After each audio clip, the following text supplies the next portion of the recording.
Hello, എൻ്റെ പേര് നഹാസ് അബു എന്നാണ്. ഞാൻ ആലുവ ഏഞ്ചൽ വണ്ണിലാണ് വർക്ക് ചെയ്യുന്നത്.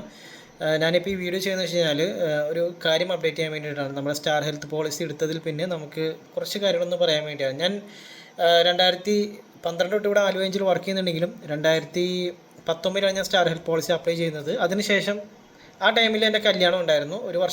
കല്യാണം കഴിഞ്ഞ് ഒരു വർഷം കഴിഞ്ഞാൽ പിന്നെയാണ് ഞാൻ ഈ പോളിസി അപ്ലൈ ചെയ്യുന്നത്. ഏകദേശം കൊച്ച് ജനിച്ച് ഒരു മാസം കഴിഞ്ഞ് പിന്നെ അങ്ങനെ അപ്ലൈ ചെയ്തു. 3 വർഷത്തേക്ക് വരെ പ്രശ്നമോ കാര്യങ്ങളൊന്നുമില്ല. അപ്പം ഞാൻ അങ്ങനെ വിചാരിച്ചു, പോളിസി എടുക്കുന്നതിൻ്റെ അത്രയും വെറുതെ എമൗണ്ട് അടയ്ക്കും, അങ്ങനെയൊക്കെ ഞാൻ വിചാരിച്ചു. പിന്നീട് 3 വർഷം കഴിഞ്ഞാൽ പിന്നെ ക്രിക്കറ്റ് കളിച്ചുകൊണ്ടിരിക്കെ ചെറിയൊരു അറ്റാക്ക് വന്നു. അങ്ങനെ ഒരു ഹോസ്പിറ്റലിൽ പോയപ്പോൾ ചെറിയൊരു വേരിയേഷൻ കാണിച്ചു. അങ്ങനെ നേരെ LF ഹോസ്പിറ്റലിൽ പോയപ്പോൾ അങ്ങനെ ആൻജിയോപ്ലാസ്റ്റി കഴിഞ്ഞു. 1,97,000 എമൗണ്ട് ആയിട്ടായി. എൻ്റെ കയ്യിൽ നിന്ന് ആകെ 15,000 ആ റേഞ്ച് എമൗണ്ട് മാത്രമേ ഉള്ളൂ. ബാക്കി ക്ലെയിം വഴി എനിക്ക് അപ്ലൈ ചെയ്യാൻ പറ്റി. അതിനുശേഷം എനിക്ക് എമൗണ്ട് അപ്ലൈ ചെയ്യുന്നത് ഈ പറഞ്ഞ പോലെ കഴിഞ്ഞ വർഷമാണ്.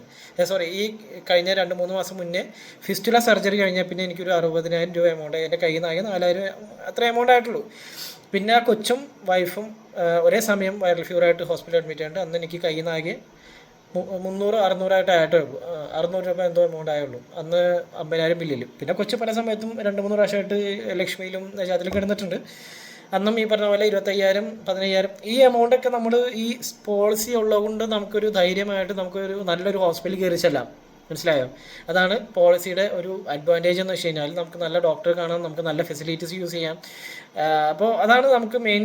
ഇതിനോടുള്ള നമുക്കിപ്പോൾ പൈസ ഇല്ലെങ്കിൽ നമ്മളിപ്പോൾ വേറെ നല്ല നല്ല ഹോസ്പിറ്റലിൽ പോകാൻ പറ്റില്ല. അപ്പോൾ നമുക്ക് ഈ ഒരു ക്ലെയിം ഉള്ളതുകൊണ്ട്, നമുക്ക് ഈ ഒരു പോളിസി സ്റ്റാർ ഹെൽത്ത് ഇൻഷുറൻസ് ഉള്ളതുകൊണ്ട് നമുക്കൊരു ധൈര്യമാണ് ഏത് ഹോസ്പിറ്റലിൽ കയറി ചെല്ലാമെന്നുള്ളത്. അതിന് എനിക്ക് സഹായിച്ച നമ്മുടെ ആലുവ ഓഫീസിലെ റീനോ സാറും അതോടൊപ്പം തന്നെ സപ്പോർട്ട് ചെയ്യുന്ന ഗീതു അവിടുത്തെ സ്റ്റാഫാണ്.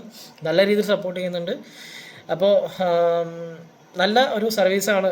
എനിക്ക് ഇതുവരെയായിട്ട് വേറെ പ്രശ്നങ്ങളോ കാര്യങ്ങളൊന്നും ഉണ്ടായിട്ടില്ല. ഇപ്പോൾ നമ്മൾ ഇത് ചെയ്യുന്ന നേരത്ത് ഇപ്പോൾ നമ്മൾ അഡ്മിറ്റ് ചെയ്യുന്ന മുമ്പും ബിഫോർ ബില്ലും നമുക്ക് റീഎംബേഴ്സ്മെൻ്റ് ഒക്കെ ചെയ്യാൻ പറ്റുന്നുണ്ട്. വളരെ നല്ല സർവീസാണ്. വേറെ പ്രശ്നമോ കാര്യങ്ങളൊന്നും ഇതുവരെയായിട്ടില്ല. അപ്പോൾ എന്തായാലും ഇതുവരെയായിട്ട് കുഴപ്പമില്ല. ഇനി കുഴപ്പമുണ്ടാവില്ല എന്ന് ഞാൻ എക്സ്പെക്റ്റ് ചെയ്യുന്നു. ഓക്കെ.